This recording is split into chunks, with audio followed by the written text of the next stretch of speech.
बिस्मिल्लाहिर्रहमानिर्रहीम अस्सलामुअलैकुम। मेरा नाम है हाफिज़ मोहम्मद हमज़ा और आज हम लोग बात करने लगे हैं 9वीं और 10वीं क्लास के मैथ के पेपर पैटर्न के हवाले से। तो सबसे पहले हम बात करते हैं क्वेश्चन नंबर 1 जो MCQs का है, वो आपको 15 नंबर्स के आएंगे। ज़्यादातर एक्सरसाइज में से यही आते हैं या फिर थ्योरम्स की कुछ स्टेटमेंट्स होती हैं, उनको MCQs की सूरत में बना दिया जाता है।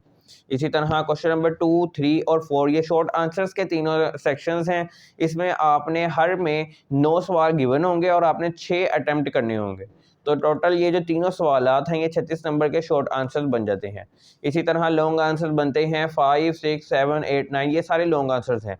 इसमें से आपने 3 अटेम्प्ट करने हैं, लेकिन 3 में से भी क्वेश्चन नंबर 9 जो थ्योरम्स का है वो कंपलसरी है, ये आपने अटेम्प्ट करना ही करना है। ये 8 नंबर का है, क्वेश्चन नंबर 9 को निकाल दें तो बाकी चारों में से आपने सिर्फ 2 अटेम्प्ट करने। तो आपके लिए चॉइस ज़्यादा है लॉन्ग आंसर्स में, और ये टोटल जो है पेपर 75 नंबर्स का बन जाता है। अब हम लोग मैथ्स के पेपर्स के पेपर प्रेजेंटेशन की बात करें तो ये पेपर प्रेजेंटेशन है। अगर आप इस तरह नहीं लिखना चाहते क्योंकि मैथ में बहुत ज़्यादा टाइम होता है, अगर आप इस तरह लिख भी दें तो ये सिंपल पेपर प्रेजेंटेशन है, क्योंकि कुछ स्टाइलिश में लिखते हैं तो कुछ जो है लफ्ज़ समझ नहीं आते। अगर आपको लफ्ज़ समझ ना आए तो एग्जामिनर भी थोड़ा सा परेशान हो जाता है कि लफ्ज़ नहीं समझ आ रहे, तो ये लिखा क्या हुआ है। अब हम लोग ये बात करें तो अगर मैथ का कोई सवाल अटेम्प्ट कर रहे हैं आप, तो आप सवाल ना लिखें, आपके पास टाइम नहीं है तो आप ना लिखें। आप पहला जो है ये जो रीराइट करना है सवाल पहले लिख लें, सॉल्यूशन के बाद उसको मार्कर से लिख लें। फिर उसके बाद ये मुझे दिया गया कि फैक्टराइजेशन से मैं इसको सॉल्व करूँ, तो ये फैक्टराइजेशन से मैं इसको सॉल्व कर रहा हूँ। अगर आप लिख भी दें कि सॉल्विंग बाय फैक्टराइजेशन मेथड तो ज़्यादा आसान है, उसको समझ आ जाएगा कि आपने फैक्टराइजेशन से सॉल्व किया। अगर नहीं भी लिखते तो कोई मसला नहीं, लेकिन जो आंसर्स हैं उसको आप ज़रूर बॉक्स में बंद करें और साथ आंसर ANS या आगे जो है WER आंसर पूरा लिख दें, तो उसके लिए आसानी हो जाएगी, क्योंकि मैथ में आंसर आपका सही होना बहुत ज़्यादा ज़रूरी है। अगर इसके नंबर नहीं है ये जो है, क्योंकि उसके बाद टाइम नहीं है इतना देखने का, उसने सिर्फ आंसर देखने और आपके नंबर लगा देने। इसी तरह क्वेश्चन नंबर 2 में आपने 6 अटैम्प्ट करने। क्वेश्चन नंबर 3 का भी यही तरीका कार है कि आपने 6 अटैम्प्ट करने और यहाँ पे सोल्यूशन वगैरह कुछ डेफिनेशन भी आ जाती हैं, तो आपने डेफिनेशन भी ज़रूर याद करनी है और उनके साथ कोई ना कोई एग्जाम्पल भी ज़रूर देनी है। इसी तरह क्वेश्चन नंबर 4 में भी कि आप कोई ना कोई कोई से भी 6 अटैम्प्ट कर सकते हैं सवाल, मुख्तसर जवाबात।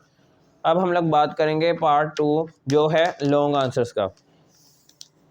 अब देखिए क्वेश्चन नंबर 5 है, तो उसका भी मैं क्वेश्चन नंबर 5 के साथ ए लिख रहा हूँ ताकि उसको पता चल जाए कि मैंने क्वेश्चन नंबर 5 का ए पार्ट अटेम्प्ट किया हुआ है, क्वेश्चन नंबर 5 का बी पार्ट अटेम्प्ट किया हुआ है। क्योंकि कुछ बच्चे होते हैं कि वो जल्दी जल्दी में शीट्स आगे पीछे कर देते हैं और कभी कोई पेज छूट जाता है और आगे यहाँ पे ए पार्ट किया हुआ है, यहाँ पे क्वेश्चन नंबर 6 का बी पार्ट किया हुआ है, तो उसको उसने लिखा हुआ है क्वेश्चन नंबर 5 यहाँ पे ए पार्ट और यहाँ पे लिखा हुआ है क्वेश्चन नंबर 6 यहाँ पे ए पार्ट, वो फिर बी पार्ट का पता ही नहीं चलता। तो आप ये ज़रूर करें कि क्वेश्चन नंबर 5 के साथ ए पार्ट ये वाला जो नंबर है ये ज़रूर लिखें, ताकि उसके लिए आसानी हो जाए कि उसको पता चल जाए कि आपने इस सवाल का ए पार्ट अटेम्प्ट किया है, इस सवाल का बी पार्ट अटेम्प्ट किया है। इसी तरह आप सोल्यूशन लिख लें, अगर आप सवाल लिखना चाहते हैं तो आप लिख लें अगर आपके पास टाइम है। इसी तरह क्वेश्चन नंबर 6 मैंने जैसे इस तरह अटेम्प्ट किया हुआ है ए और बी, और आंसर्स को इसी तरह ही बॉक्स में बंद करके और आंसर लिखना है। अब ये थ्योरम्स की बात आती है, तो थ्योरम आपने कोई भी अटेम्प्ट कर सकते हैं। 2 आपको दिए जाएंगे, वो स्क्रीन के मुताबिक भी हैं कि कौन से चैप्टर में से दो थ्योरम आएंगे, कोई भी उसमें से आपने कोई एक अटेम्प्ट करना है। तो इसको अटेम्प्ट करने का तरीकाकार ये भी है कि आप डायग्राम थ्योरम के स्टेटमेंट के बाद बना दें।